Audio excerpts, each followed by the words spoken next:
اعوذ باللہ من الشیطان الرجیم بسم اللہ الرحمن الرحیم۔ پروگرام خورشید امامت میں آپ کے حاضر خدمت ہے، اور جیسے آپ جانتے ہیں کہ ہماری گفتگو کا سلسلہ رئیس مذہب جعفریہ حضرت امام جعفر صادق علیہ السلام کے عنوان سے جاری ہے۔ بہت سارے فقہ کی لوگوں نے بنیاد رکھی، فقہ ابو حنیفہ جس کو فقہ حنفیہ کہتے ہیں، اور احناف آج بھی اس فقہ پر عمل کرتے ہیں، اور دوسرے فقہوں کی بھی بنیاد رکھی گئی، اور انہوں نے دعویٰ یہ کر لیا کہ حدیث سے انہوں نے حکم کو استخراج کیا ہوا ہے، تو ضروری تھا، وگرنہ فقہ امام جعفر صادق علیہ السلام، یا ایسا نہیں ہے کہ امام جعفر صادق علیہ السلام اس کے مؤسس ہے، مؤسس نہیں ہے، مؤسس تو یہ خود دین رسول اللہ صلی اللہ علیہ وآلہ ہے، اور اس میں جو ہے وہ خود اس زمانے میں جہاں پر ضرورت پڑی کہ ایک دین کو، جو کہ ظاہر ہے کہ بہت سارے انحرافات جو ہے وہ پیدا ہو چکے تھے، کیونکہ دین تو ایک دین ہے، اب اس میں سے اگر ہر شخص، ہر مجتہد یا ہر فقیہ اپنے اعتبار سے جو ہے وہ فقہ کی بنیاد رکھنا شروع کر دے، تو یہ تو بہت سارے جس کو یہ کہا جائے کہ وہ دین اہل البیت علیہ السلام، کہ رسول اللہ نے دین کو جو ہے خود اہل البیت علیہ السلام سے لینے کی انہوں نے یہ اعلان فرما دیا تھا، اور غدیر بھی جو ہے اسی کی ایک کڑی ہے، اور اس کے بعد جو ہے اہل البیت علیہ السلام کو ہی دین کا سردار، دین کے سرداران اہل البیت علیہ السلام کو تعیین فرمایا۔ لیکن بات یہ ہوئی کہ اب دوسرے جہاں سے یہ فضا جو ہے وہ نکلی کہ لوگوں نے کوشش یہ کی کہ اس میں جو ہے کچھ ایسا بھی کیا جائے کہ اس رستے کے علاوہ ایک اور رستہ بھی ہو، کہ جنہوں نے لوگوں نے ان کو صحابیت کا رستہ دے دیا، کہ یہ صحابیت کا رستہ ہے، جو کہ آج کل جتنی بھی اختلافات ہے اسی عنوان سے جاری و ساری ہے، کہ ایک طرف جو ہے وہ اہل البیت علیہ السلام، اور دوسری طرف جو ہے اس کو صحابہ کا نام دے کے وہاں سے وہ لوگ دین لیتے ہیں۔ تو یہ چیز وہ ہے کہ خود اس کے لیے ضروری تھا کہ ایک فقہ جو ہے وہ فقہ جو کہ پہلے سے موجود تھی، اس کا نام صرف حضرت امام جعفر صادق علیہ السلام کے عنوان سے مشہور ہوا۔ تو یہ جو ہے وہ اس عنوان سے تھا، اور آج انشاءاللہ العزیز ہمارے ساتھ محو گفتگو رہیں گے حجت الاسلام المسلمین عالی جناب مولانا جابر علی انصاری صاحب قبلہ لکھنؤ سے، اور رابطہ بھی ہمارا قائم ہو چکا ہے۔ السلام علیکم ورحمۃ اللہ وبرکاتہ۔ السلام علیکم قبلہ، کیسے مزاج ہے آپ کے؟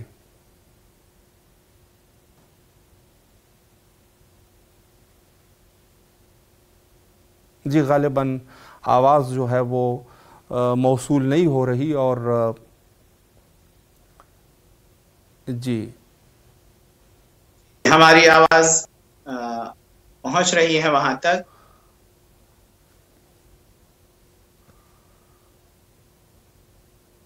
جی کچھ آواز کی مشکل ہے، بہرحال جی جی السلام علیکم۔ علیکم السلام ورحمۃ اللہ۔ اب آپ کی آواز جو ہے قبلہ بالکل کلیئر ہے۔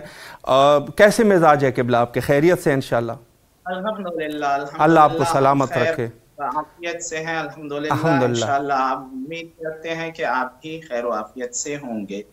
شکریہ قبلہ، نہایت ہی تہ دل سے بندہ حقیر اور امام حسین علیہ السلام میڈیا گروپ آپ کے شکر گزار ہے کہ آپ تشریف لائے اور خدمت کا یہ موقع ہمیں فراہم فرمایا۔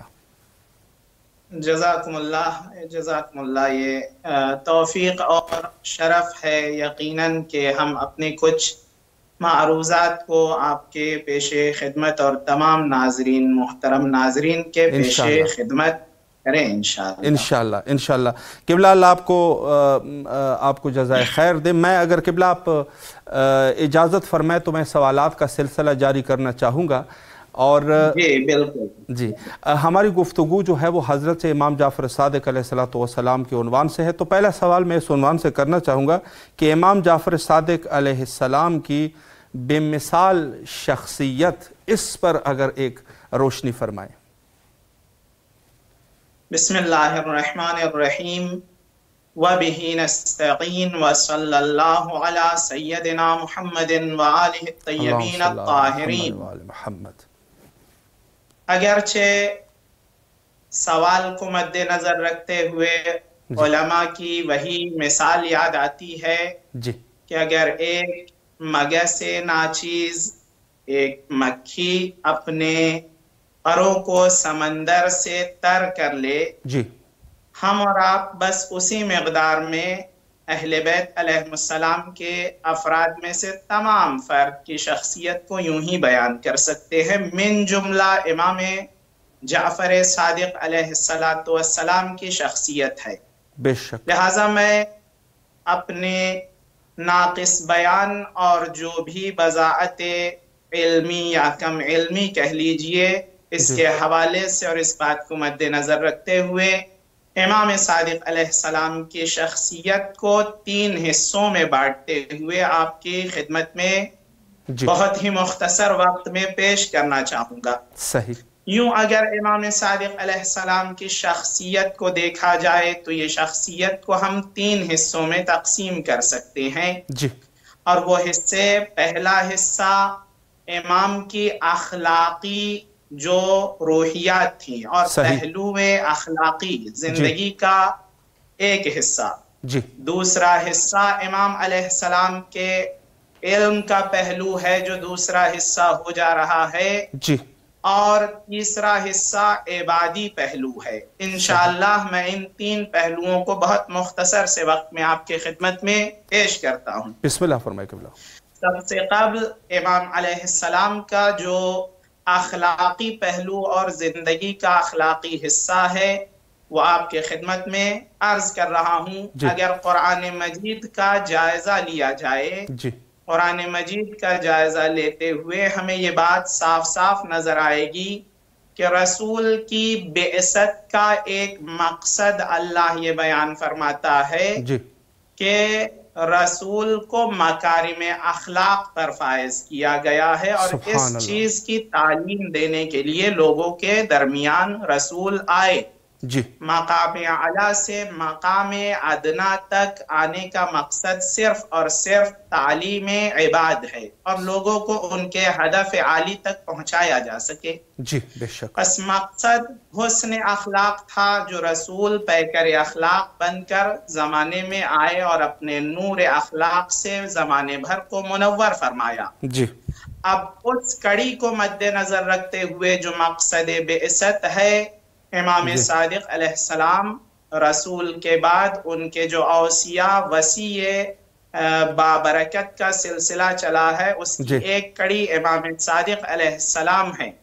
وہ بھی جب آئے اور اس زمانے میں 65 سالہ زندگی جو امام نے گزاری ہے اس میں بخوبی اخلاق کا بہترین نمونہ ہمیں مل سکتا ہے۔ یہ پہلا پہلو ہے شخصیت، بعد شخصیتی امام صادق علیہ السلام کا، کہ اخلاق میں امام زبان زد عام و خاص رہے ہیں۔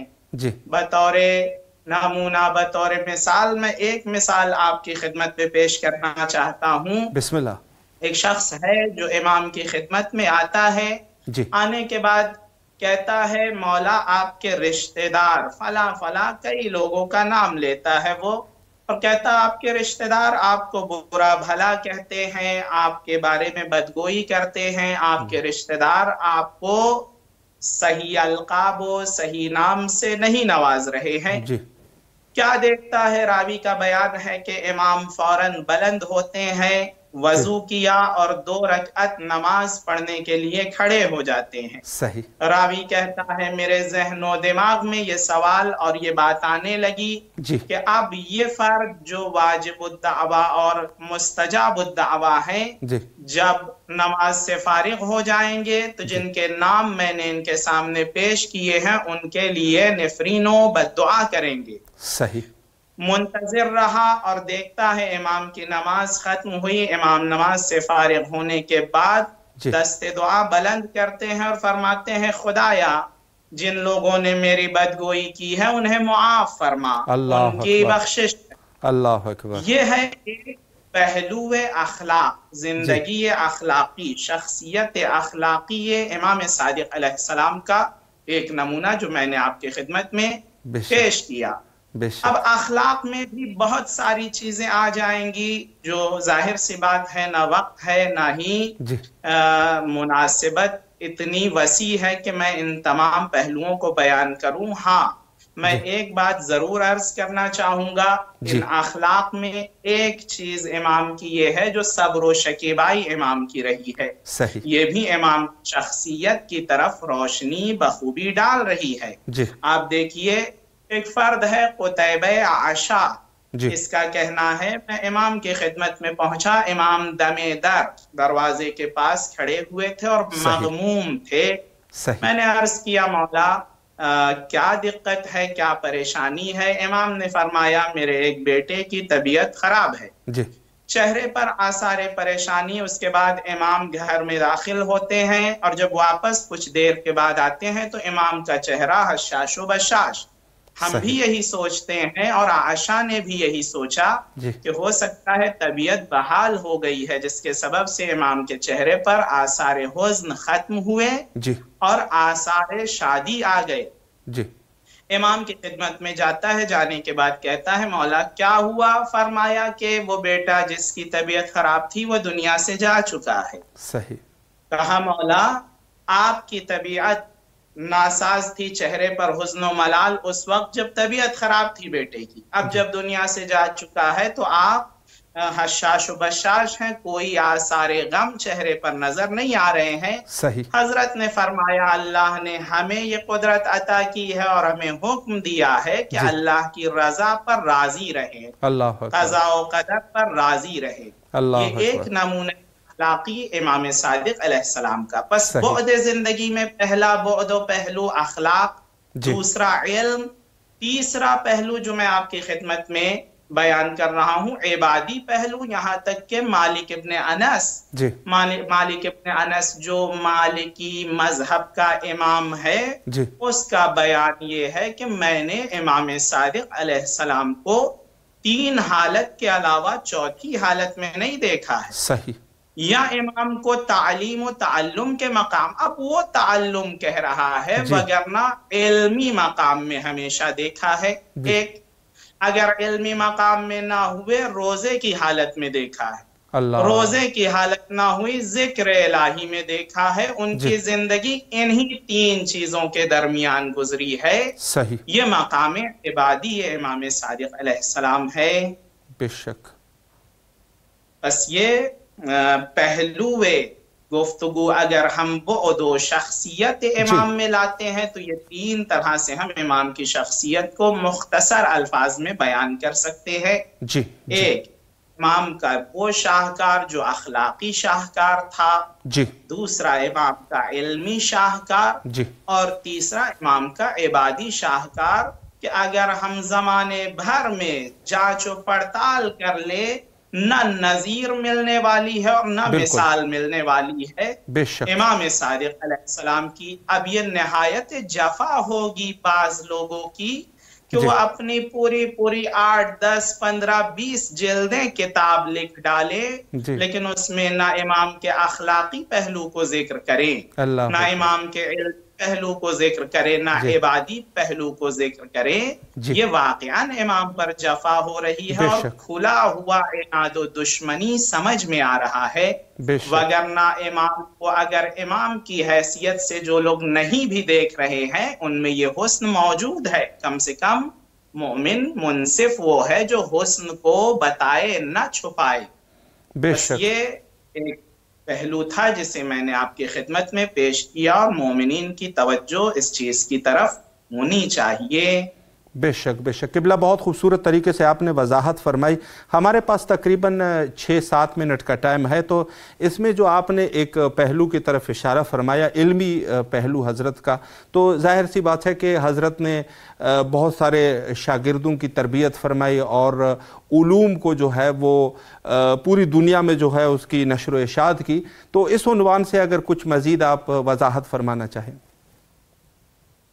بالکل، ہم نے جو عرض کیا اس میں ایک پہلو امام کے زندگی کا علمی پہلو ہے، اور اگر آپ نے جو عنوان چھیڑ دیا کہ امام صادق علیہ السلام نے تربیت شاگرد کیا، جی اگر ہم شیخ طوسی کی خدمت میں چلتے ہیں، وہ شیخ طوسی جو واقعاً جامع معقول و منقول ہے، علم معقول و علم منقول میں زبان زد عام و خاص ہے مرحوم شیخ طوسی۔ بے شک شیخ طوسی بیان فرماتے ہیں کہ 4000 شاگرد امام علیہ السلام نے تربیت کیے۔ سبحان اللہ۔ وہ زمانہ کہ جب لوگ عمارت میں لگے ہوئے تھے، کسی نے مثال کے طور پر سامرہ میں گھوڑے جانے والے اوپر بڑے بڑے مینارے بنائے اور اسی پر فخر کرتے رہے، کسی نے بلڈنگ کے اعتبار سے تعمیرات پہ بہت زیادہ توجہ کی، امام علیہ السلام نے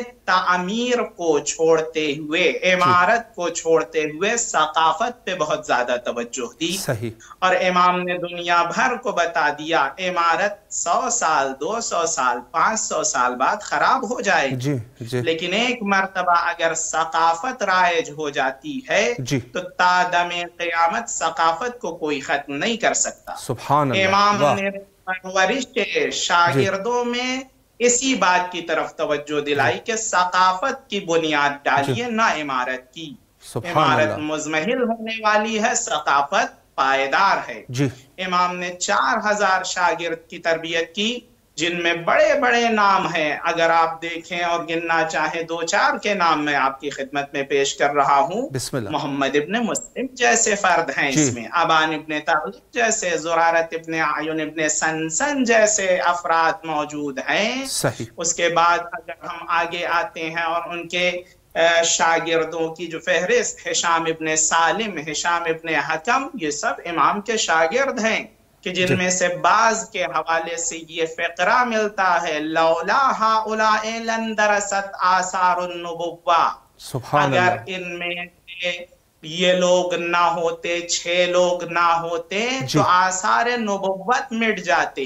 اللہ ہمیں ممنون مشکور ہونا ہے ان کے کہ امام صادق علیہ السلام نے ایسے افراد کی تربیت کر دی کہ جن کا آج ذکر چل رہا ہے۔ کیوں؟ کیونکہ ہمیں جو خوراک علمی مل رہی ہے ان کی وجہ سے مل رہی ہے، بے شک، وگرنہ ہم اور ہماری جو بھی معلومات ہے کب کی مٹ گئی ہوتی اگر یہ افراد زحمت کش نہ ہوتے۔ بے شک۔ بس یہ ایک شاہکار تھا امام کا، علمی شاہکار، تربیت شاگرد تاکہ ثقافت پھیل جائے۔ بے شک قبلہ، بہت خوبصورت طریقے سے آپ نے وضاحت فرمائی۔ آخر میں 2 منٹ کے ٹائم میں اگر کوئی پیغام دینا چاہے، کوئی ضروری بات ہو امام جعفر صادق علیہ السلام کے عنوان سے یا اہل البیت علیہ السلام کے عنوان سے، امام حسین علیہ السلام ٹی وی سکرین سے مومنین سماعت فرما رہے ہیں، بسم اللہ فرمائیں۔ بالکل، ہم وہی پیغام دینا چاہیں گے، چونکہ ہمارے جیسے جو بھی ہیں ان کی زبان، فکر سب آلودہ ہے، اس لیے اگر پیغام بھی ہو تو ایک معصوم زبان سے ہو، اس لیے ہم امام صادق علیہ السلام کے زبانی ایک پیغام ہمارے جوانوں کو دینا چاہیں گے۔ امام صادق علیہ السلام نے فرمایا کہ مجھے پسند نہیں ہے کہ جوان زندگی گزارے مگر 2 حالت میں، بس 2 حالتیں مجھ امام صادق علیہ السلام کو پسند ہے، میں تیسری حالت میں جوانوں کو نہیں دیکھنا چاہتا۔ وہ 2 حالتیں کیا ہیں؟ حضرت نے فرمایا پہلی، یا سیکھتے ہوئے یا سکھاتے ہوئے۔ میں اپنے شیعہ جوانوں کو صرف 2 حالت میں دیکھنا چاہتا ہوں۔ اگر 50 سال 100 سال کی زندگی گزار رہے ہیں تو یہ زندگی میں فرشتے بس 2 حالت میں دیکھیں ان کو، اور نام اعمال میں ہمارے بس 2 حالتیں آئیں، ایک سیکھتے ہوئے یا پھر سکھاتے ہوئے۔ سبحان اللہ۔ اگر تیسری حالت آتی ہے تو ہم گھاٹے میں رہے ہیں، اور یہ گھاٹے کا سودا ہو گیا ہے۔ یہ امام صادق علیہ السلام کا پیغام تمام شیعوں تک ہے، بے شک، اس لیے میں بھی حضرت ہی کی زبانی یہ پیغام اپنے ان ناظرین محترم کی طرف دینا چاہتا ہوں جو مجھے دیکھ رہے ہیں یا آئندہ میں دیکھیں گے یا سنیں گے۔